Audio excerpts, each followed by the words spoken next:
The year is 2022. February. 2 days ago, the Los Angeles Rams and Cincinnati Bengals secured their spots in Super Bowl 56. The Chicago Bears just hired Matt Eberflus as their new head coach, and Nathaniel Hackett landed the gig in Denver. Amidst this flurry of NFL news, an unexpected headline shocked the sports world. Brian Flores is suing the NFL for racial discrimination. The lawsuit is explosive. It alleges misconduct across the league, including a claim that Dolphins owner Stephen Ross offered Flores cash incentives to tank games. But the accusation making the most waves is Flores' bold challenge to the NFL's infamous Rooney Rule. Introduced in 2003 by then Steelers owner Dan Rooney, the rule was designed to promote diversity in hiring by requiring teams to interview at least 2 external candidates who identify as racial minorities or women for head coaching or general manager roles. In theory, this policy should help break through the league's glaring disparity. While minorities make up more than 70% of players, the overwhelming majority of head coaches are white. In practice, though, the Rooney Rule has fallen woefully short. Instead of fostering meaningful opportunities, it's created a culture where minority candidates are interviewed as a formality, with no genuine intention of hiring them.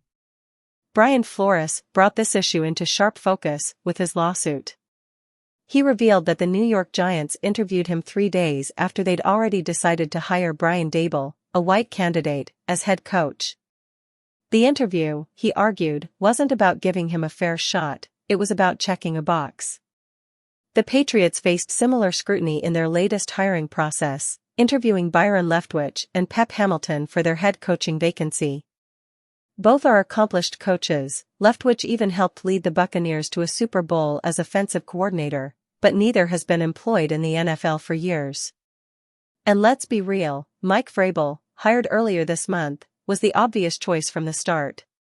The Patriots' decision to interview exactly 2 black candidates feels less like a coincidence and more like a glaring example of the Rooney Rule's ineffectiveness.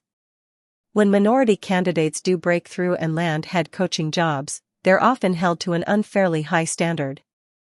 According to USA Today, only 9.7% of white coaches hired since 2003 were fired after their first season. For black coaches, that number skyrockets to 30.8%. So, if the Rooney Rule isn't leveling the playing field and often sets minority coaches up to fail, why does it still exist? Because a real solution would demand far more effort than the NFL seems willing to expend. The problem isn't just at the top, it's systemic. A George Washington University study analyzing coaching data from 1985 to 2015 found that while coaches of color were promoted to head coaching positions at the same rate as white coaches, they were half as likely to be promoted to coordinator roles. The stepping stone to head coaching jobs. If the NFL truly wants to reflect the diversity of its player base, it needs to move beyond the Rooney Rule's surface-level approach. A real solution lies in grassroots reform, prioritizing opportunities for minorities in developmental roles.